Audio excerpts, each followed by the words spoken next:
Now let's talk about what should you do when your website is not performing as it should. It is not generating the leads as it should or the sales as it should. So what do you do then? How do you troubleshoot that problem? So we're going to go through a list in this video and just follow that list in troubleshooting the problem with your website. There might be one element on that list or multiple elements in that list that's causing your website not to perform the way it should.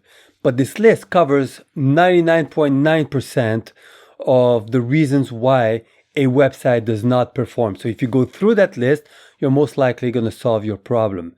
Now, if you've tried every point on that list and you still can't improve the performance of your website, then share your experience in the comments section and I'll do my best to respond. All right, so the first point that I want to bring to your attention is make sure that your website is technically performing as it should. That means that it loads on people's screen rapidly within 1 second. If it takes 5, 6, 7 seconds before the first image loads up on the screen after people typed in your website address, then that's a problem. Because what's going to happen is maybe they'll wait. A good percentage of them will leave, but maybe a percentage of them will wait till the page loads.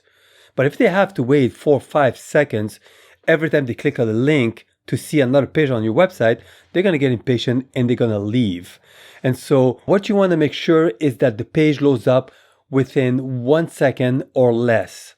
And there's a way you can test your website. You can go to a website created by Google that can test the performance of your website, and it will tell you if there's any problems with the website. Go to pagespeed.web.dev for development.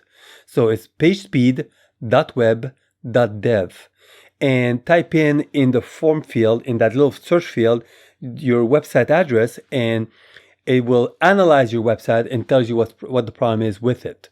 So a few things to look at here, okay? A lot of the problems, technical problems of your website can be caused by you getting your website hosted with the wrong hosting company. A hosting company, by the way, is a company that will host your website, meaning that it will have your website on their computer where it is connected to the internet 24/7, so that if somebody types in the address of your website, their computer will serve your website. But if you go to a hosting that says they will give you unlimited hosting for $3.75 a month or something like that, you know that they're loading that computer with hundreds and thousands of other websites that will use up the resources of that one computer, which means that when somebody comes in and asks for your website, it will take a while before that computer can load that website because it's being overwhelmed with a bunch of other requests for hundreds and thousands of other websites out there. So the test that I told you about that you can do at pagespeed.web.dev will tell you if the hosting company is taking a long time to deliver the page. The next point is make sure that your website does not load a ton of script at the beginning. That's something that page builders will do. Page builders are essentially applications or software online that allows you to build websites without the need of a programmer. It's basically drag and drop, like Wix.com, for example. If you've heard of that, essentially you want to create a website, they have a bunch of templates, and within 40 minutes or half hour, you can create a nice looking website. Well, because it's not programmed by a programmer and it's not custom made by a programmer, there might be some extra codes they add to each page, which makes it takes longer to build. And Wix it's not an awful service. It's not bad, actually. It's pretty good, but it's not the best, because I've tested a client that was on Wix.com, and Wix tends to load up a lot of script at the very beginning, which slows down the speed in which the visual aspect of your page loads up. A script is essentially a program or a set of instructions that is followed or performed by another program. Okay, and so you have the browser that you're using, maybe it's Chrome, Safari, which is a software, and it will see those scripts and it will start performing the instructions of that script. And a lot of these scripts are just added there just in case you use this feature or that feature or this feature or that feature. And even if you don't use these scripts, they still have to be loaded. And that's the issue that we have with page builder. So make sure you use the proper page builder that will not load up your page with script that you're not using, that's not required. Or at least you can perform these scripts maybe after the visual has been loaded. Wix is not bad, but it's not the best one, okay? You have other page builders that do a better job than that. And I'll provide links in the caption or the description that comes with this video of page builders that are actually pretty good at loading your page quickly on the screen. The next thing that can affect the performance of your website technically is you use large files like images that are overly large. And I don't mean the dimension. You can have two images of the same dimension. One is a small size, the other one is a big size, even though the dimension is the same. What I mean by file size, the best analogy would be you take two objects of the same size. One is a pillow, the other one is a rock. The pillow has a lot of air and it's fluffy. There's not a lot of mass to it. That's why it's light. While the rock is very compact. In terms of dimension, it might be the same dimension. But because the rock has so much more mass than the pillow, it's way heavier. So that's what I mean by a file size. Two images of the same dimension, one image has a lot more information packed into it, while the other one, it visually looks the same, but has a lot less information packed into the image for a program to look at. And so it loads faster on the screen. And so make sure your web designer, when they give you these images, optimize those images so that the file size is as little as possible, smallest as possible, without degrading the visual of the image itself. All right? So look at the page, pagespeed.web.dev. It will give you a bunch of reasons why your website is not performing as it should technically, if there is any problem. If there's no problem, great. You move on to the next point in our list. All right, the next point on our list is you're not getting the right traffic to your website. You're not targeting the right audience. And this is an easy one to solve because let's say you're advertising online. Okay, well, you can change your targeting to make sure that you're targeting people who are actually interested or need your product or service. And you can test different audiences through paid advertising. Once you see one that's doing really well, make sure that your website speaks to that audience and uses the terms that this audience will use to search for your product and services.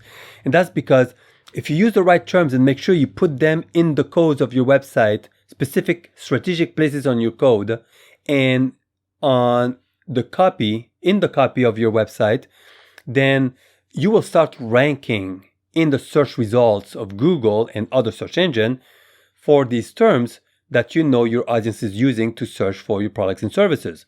But it's good to test it through paid advertising because with paid advertising, you can pretty precisely target different types of audiences to test which of these audiences are actually converting for you.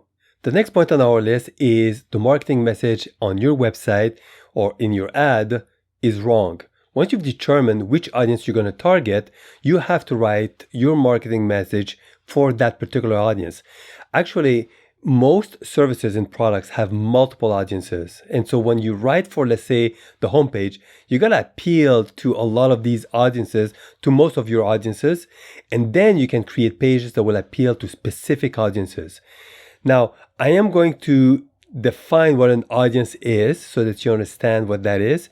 I'm going to give you some examples of different audiences, and I'm going to give you some pointers on how to write to specific audiences, but I'm not going to go too deep into it because copywriting, which means to write copies, the definition of copy is a marketing message or the text of your marketing. So the text on your website, that's the copy. So copywriting is a whole science behind it that is way beyond the scope of this video. So let's define what an audience is. An audience is a group of people that will react to the same marketing message because they share the same objections. They are looking for the same criteria when selecting the product or service that you're selling, and so forth. And so once you've determined who are your audiences or your best audiences that will buy from you, then you have to decide, you have to figure out what their, concerns are, objections are, the criteria to look for when seeking a product like or service like yours, and so forth. And then you have to write your marketing copy in a way that resonates with them. So let me give you some examples of different audiences, and we'll stick with our example of the mold removal services. One audience are those who've been told that they are suffering from mold exposure and are exhibiting health issues. Another audience would be those who have found some stain on the wall, some black stains that is mold in one room of the house. Now, those guys will only see that little stain in one room. They will have different concerns, different objections from buying your services than those who have been told that they are suffering from mold exposure in their house. You see, those guys are going to want to take action right away, while the other group, they may think that the problem is just located in that particular room, in that particular section, and they may think that all they have to do is buy a product to spray on it and kill the mold. They won't know better, right? So your marketing message has to be a little different when dealing with those who have seen only a little stain in the wall, because they may need a little bit more education, than those who have been told that they are not suffering from mold exposure. And also, just so you guys know, these two audiences can be broken down into sub-audiences. And I'm going to go into more details about that, not in the next point, but the point afterward when I speak about the buyer's journey, because every audience will go through a buyer's journey and they will react to different marketing messages based on where they are in their journey. And I'll get more into it not in the next point, but the point after that. Now that you understand what an audience is, basically people that will react to the same ads, let me give you some pointer on how to write your marketing message. The first thing you gotta understand is you must do your research. Research each one of these audiences, find out what they're saying about services like yourself, what they're saying about your competitors, about their experience, and tabulate what you discover. Tabulating means to basically take the information you have, put them in a spreadsheet, and start putting this number that says how many times this particular point is being mentioned, how many times this other objections or this criteria that's being used, or and so forth, is being mentioned in the conversation that is basically posted online by your audiences. And that is important. Even though you've been in the business for 25 to 30 years, I can guarantee you don't really have the full picture of what they're looking for and what marketing message they will react to. And the reason why I'm saying this is because I've had clients who have been in the business for years, for over a decade, and I give them a marketing questionnaire, and they fill it out to the best of their abilities. But when I go and do my market research, I get a whole different viewpoint that completely changed the way I'm going to write my copy. Now, that doesn't mean that what they're giving me is not valuable. It is valuable. I can use it also, but there's a lot of blank in the answer that can be filled by doing your market research and really submersing yourself into the conversation that is going on online between in relation to your product and service, or your type of product and service that is written by your audience. There's a whole science behind this. Maybe I'll create a video on that, but right now this is way beyond the scope of this video, which is getting way too long already. Now, once you've done your research, you really understand the most important point they're looking for, what that's important to your audience, the second most important and third most important and so forth, then you start to get an idea of what you need to write on your pages to really convince your audience that you're the right person that they should contact, or your product is the right product they should purchase. Once you have a good understanding of what your audience is looking for, then you can write your marketing message in such a way where you emphasize what's most important to your audience, and then you go and you start knocking each point in your marketing copy based on what's most important, second most important, and third most important. It's a bit of a science in copywriting, as I said, and maybe I'll do a video in the future about copywriting so that you have a better understanding on how to apply that. But for now, just understand that the first step to writing a powerful marketing message on your website is to make sure you understand your audience. You first have to identify the different audiences that will buy from you and understand these audiences and what they will react to. Once you know that, it will become a bit more natural to you in knowing what you should say. So for example, if let's say you were a salesperson in a car dealership and a couple comes in and says, we are a family of 5, we're looking for a pickup truck that can fit a family of 5, but that also has enough power to haul a 1-ton or 3-ton boat, I don't know how heavy they are, up the Rocky Mountains. Well, you know automatically, if you have that product, you will know automatically to say, yes, I have a pickup truck that will accommodate a family of 5, and that will be powerful enough to haul that boat up the Rocky Mountains. So you'll have a better idea of what to write on your website and in your ads once you've done your research and you understand who is your audience and what they're looking for. The next point is that you're not using a powerful enough hook that will hook your audience into reading your marketing message. Reading your marketing message on your website is not free. It costs them time. And a lot of your audience, they want to know if your website is worth their time. So when they come on your website, you have about 2 or 3 seconds to let them know that this website will provide the service, the product or service they're looking for, and it is worth their time. And that you need to use a hook for that. So the first thing they're going to do when they come on your website is they're going to look at the image, they're going to look at the title, and determine very quickly whether or not this page is worth their time. And just so you know, they are not going to read every word on your page. If you have analytics on your website, go take a look to see the average time they spend on your page. You'll find that there is no way they're reading every word on your website. So what you need to do is you need to put hooks in different part of your page. What a hook is, just so you know, it's like hooking someone like a fish, right? It's basically you catch their eyes, you get their attention, and you give them, or you create a desire for them to read at least that section of the web page. So that's what a hook is. So you want to separate your copy with subtitles, multiple subtitles. And those subtitles, you have to have your hook in the subtitle, or at least part of the hook in your subtitle, and then continue the hook on the first paragraph.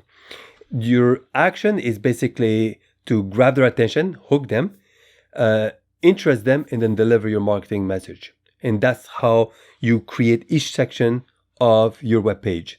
And if you can do that, then you'll see people will spend more time on your page, and they will read more section of your page. And the more they read, the more educated they will be about your product or service, and the more sold they'll be.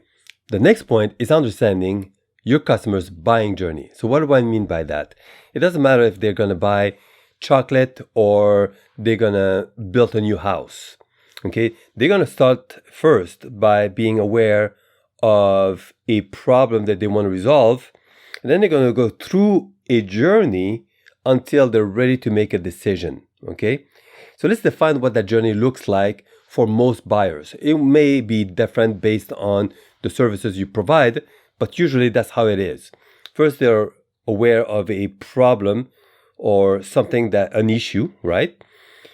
Then they discover or they become aware of the underlying factor of the problem. Then they become aware of solutions. This is the awareness stage. And then they move into the consideration stage once they're aware of the solutions. And they start considering the various pros and cons of each solution. And once they've gone through enough of the consideration stage, they reach the decision stage where they're ready to make a decision and take action. All right.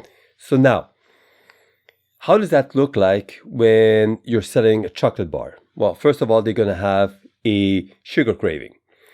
And they're going to go through that customer journey probably within minutes, right? In this case, they're going to be aware they have a sugar craving. They'll know they have a sugar craving. So that's the underlying cause, and I'm not talking about health here. I'm talking about from a buyer's journey perspective, right? So the underlying cause is that they want some sugar, they want some chocolate, they want some happiness or a moment of pleasure, right? So they go to the grocery store and they check the chocolate, and now they see all of the solutions or the options that is available to them. And now they're going to go through the consideration stage. They're going to look at the different chocolates. Some of them have almonds, some of them are dark chocolate, some of them are milk chocolate. They're going to look at all of that stuff, and then they're going to take one that they like more than the others, right? And now they're ready to make a decision and purchase the chocolate bar. And they may have gone through this in a matter of seconds if they know the brand they like, or they may go through it in, let's say, 5 minutes where they're comparing each brand, they're looking at the ingredients. Hopefully they're doing that. Maybe they're trying to find the ones that's closest to what they like, something with nuts, dark chocolate, that's what I like, and so forth, right? Okay, that's good. But what about something like mold removal services? We'll stick with that example. All right. Let's take the audience that has health problems because of mold exposure. Well, they may have problems breathing, for example, when they come in the house. All right. They may get stuck there for months. They may not know that the reason why they have problem breathing is because they have mold in the house. Maybe there's a stain in one of the rooms. They think it's a little touch-up. Maybe they sprayed it. They think they took care of the problem. That's it. But they still have problems. So they think that maybe it is the carpet. Maybe there's some allergens in the atmosphere or in the house somewhere that is not about mold. And they get stuck there. You see, if you say, hire my services, my mold removal services, they don't know they need your services yet because they're stuck on that first step. But if you create a promotion at their level of awareness where it says, if you have problems breathing in your house, you might have a mold problem. This is what you need to know to determine if you have a mold problems in your house. And then you create a promotion based on that move them to the next step, which is being aware of the underlying factor of their problem. And then from there, you want to move them toward the best solutions that is available to them, that you provide to solve their problem, their health issues, and solve the mold problem. Now they're going to go into the consideration stage. Now, here's something else you need to know. Not everyone's going to be at the first step.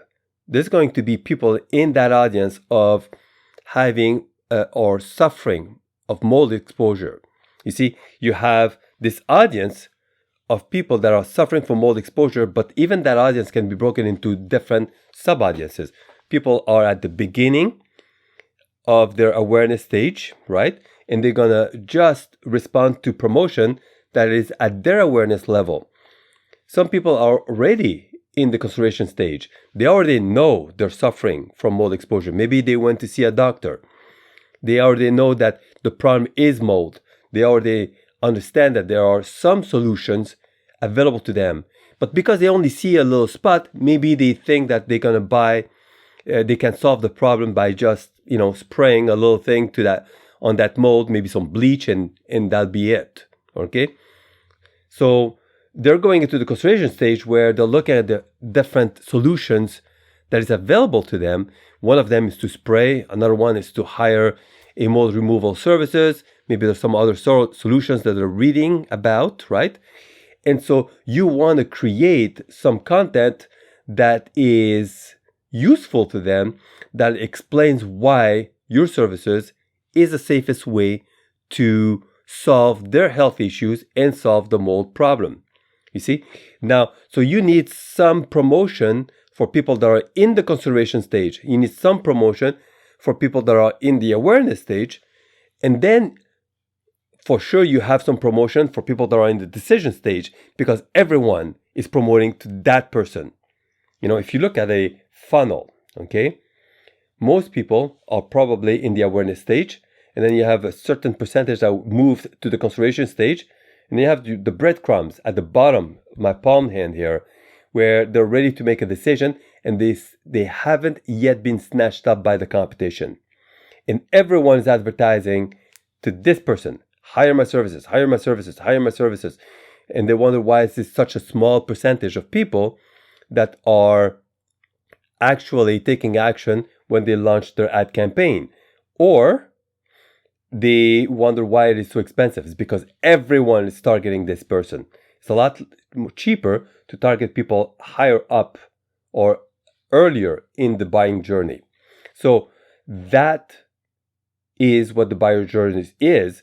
And based on their awareness level or what they're looking for, you need to have some promotion that deals with all of them. And yes, you should have some promotion for the person who's ready to take action right now. But you should have promotions also for people that are earlier in the buying journey. All right. The next point on our list is you need to address objections in the copy of your website. So objections are reasons not to buy. For example, if somebody asks you, how far are you? Well, distance could be an objection here. Usually objections are voiced in the form of questions. If they say, well, how do we know that you're going to do a good job? Or do you follow a certain standard when you remove all the mold from the house? Do you, they're trying to figure out, they're trying to address their own objections, essentially. They want to be sold, by the way. They want to solve their problems. That's why they're on your website. That's why they're looking at your services. But also they have potential objections that they are kind of keen to address, and they're hoping that you will address them. And the copy that addresses the most objections and shows that they will deliver the product or the service they're really looking for, they're the ones who are going to get the business. So how do you address objections? Because you don't want to actually voice that objections. You don't want to bring it up to them. They have it, but you don't want to bring it up. It's a negative point, right? And so the way you address an objection is through a positive comment. For example, let's say distance is a potential objection. Well, first of all, you got to make sure you target an audience that is close enough to your business. Okay, so now once you've targeted that audience, you let them know where you are and how close you are to them. Let's say the price is a potential objections. Okay, that's no problem. The way you address that is you show how much value they're going to get for the price they pay. If you don't do that, and let's say somebody else is charging less, they'll go to the person who's charged less. Unless you really show the value you bring in for the price, especially if the other person is charging less but cutting corners. You see what I mean? So that is how you address objections. For example, let's say they're not sure if you follow certain standards. If you do follow the standards, mention it on the website that you follow such and such and such standards. You see, that is how you address objections, is by not bringing up the objection, but by mentioning in a positive way some information that address the objection. The next point is you have to be very clear about your solution, especially the value of your solution. It kind of ties into the last point where you address objection. Well, one of the objections is, are they going to deliver the product or the service that I really want? So you really have to make sure that you're very clear on the benefits and the value of your product or service. Okay? So make sure that the solution is properly voiced or properly communicated in your copy. The next point is you lack credibility. For example, the design of your website needs to be up to standard so that it brings enough credibility. If it is very old, badly done, bad pictures, wrong images, and so forth, it will not bring the credibility that you need to really convince people that you're going to be doing the job or that you're the professional company that you are. This is not true for every industry, but some industry, a good professional website is essential.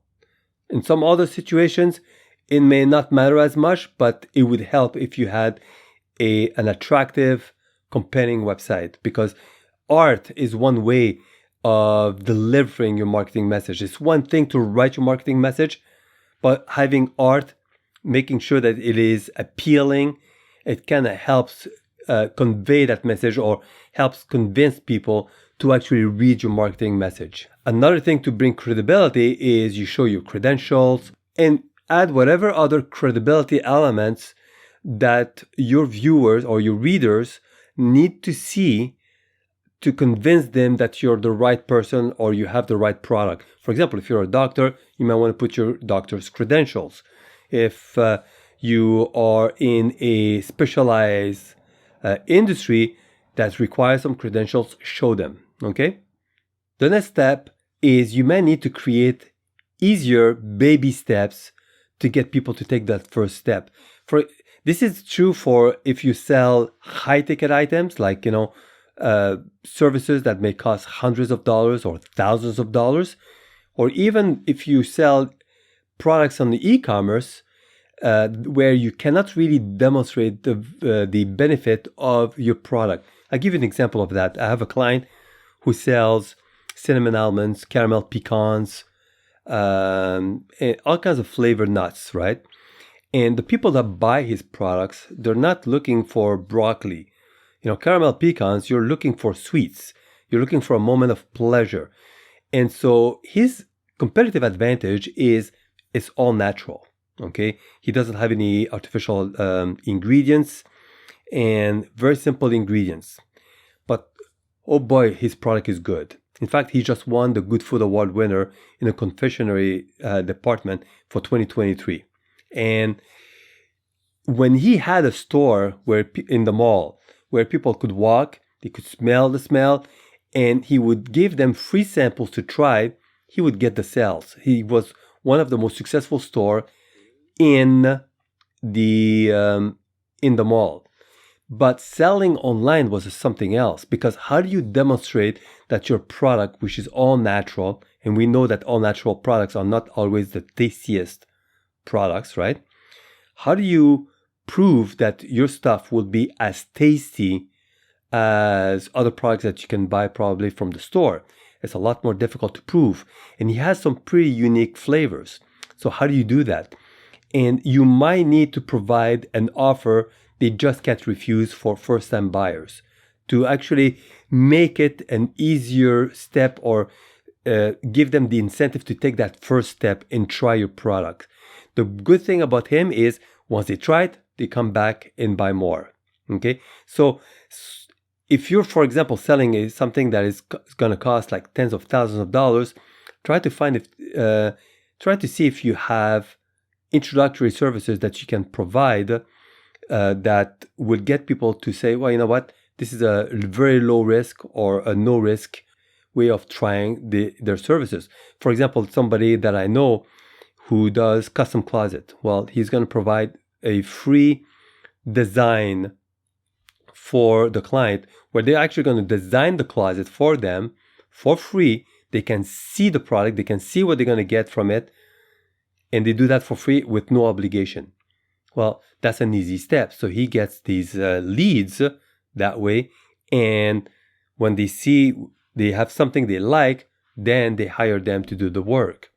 So you create baby steps in your offers, where one step will lead to the other step, that will lead to the other step, to finally lead to where you want to the step that you want them to take, which is to buy your services. And it doesn't have to be multiple steps. It could be one easy step and then your services, depending on what industry you're in. The next point is you're not nurturing your traffic and your leads enough. Most companies, they will do a promotion.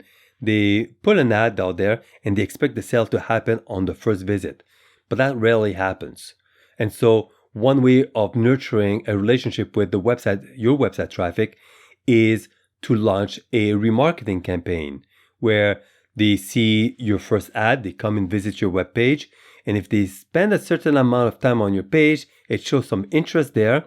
You can show a specific ad depending on the pages they've seen on your website. So if they looked at a certain service or they've looked at a certain product on your website, you can start showing different ads that address different types of objections or that highlights different benefits. Because a lot of the times they come to your website, they don't spend enough time on your website to read all your marketing content. So you need them to come back and you need them to see your marketing message a few times, sometimes 7 to 21 times, before they make a decision to buy from you. And this is where you might need to move them through this type of remarketing campaign from the first step of the buyer journey to the decision stage. So maybe one ad will compare your service to another competitor, or another ad will compare the benefit of your services compared to what's usually in the market. Things like this. That's when you move them through the consideration stage, you see? And so you need to create ads that will highlight different benefits, address different objections, and get them to come back to your website more than one time. If you have a lead, let's say your website creates leads, and let's say you close 50% of the leads. Well, there's another 50% that haven't closed yet. Well, they should go to an email, and sending email doesn't cost anything. Usually the email, what costs money is having that email list. So you might as well send an email to these leads that haven't bought from you yet, where you can address objections, highlight different benefits, and basically nurture a relationship with them until they're ready to get to buy your products or services. A lot of the times, especially if you're in the construction industry, they may look at your website for ideas, but they're not ready to take action yet. But the company that really nurture a relationship with those who provide their email address is most likely, that company is most likely the one that will get the business when they're ready to take action. The next point is easy to solve. Go to your website and see if it is confusing for people to buy on your website, or if it is difficult for people to find how to contact you. So the button, you can have in the header of your web page a contact us button, but also don't just leave it there. You know, in the copy on your page, you should have in some places a button to contact you with a good call to action. It says, contact us now for a free consultation, and so forth. So use these types of buttons for people to take action. Go look, if you have an e-commerce website, look at the buying, like go buy a product from your website and see if there's anything on your website or during the checkout that is confusing. For example, for one of my clients, I did that and I found that the shipping information was confusing. There was one line that says free shipping, the other line that says 2 to 5 day shipping without a price, so they don't even know how much it's going to cost. And then you have a more expensive overnight shipping. Well, that's confusing because the 2 to 5 day shipping without a price is the free shipping, but now it's added as 2 different shippings. And so you have to go through your checkout and make sure there's no element in there that is confusing.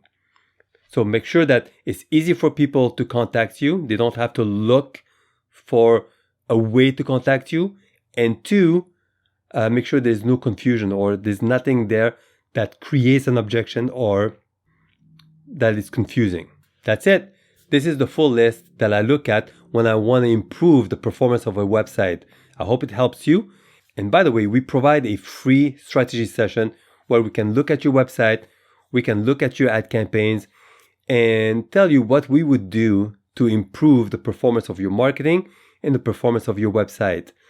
Also, if you wonder where to focus your marketing efforts at the stage where you are, I created a video that I will show right here.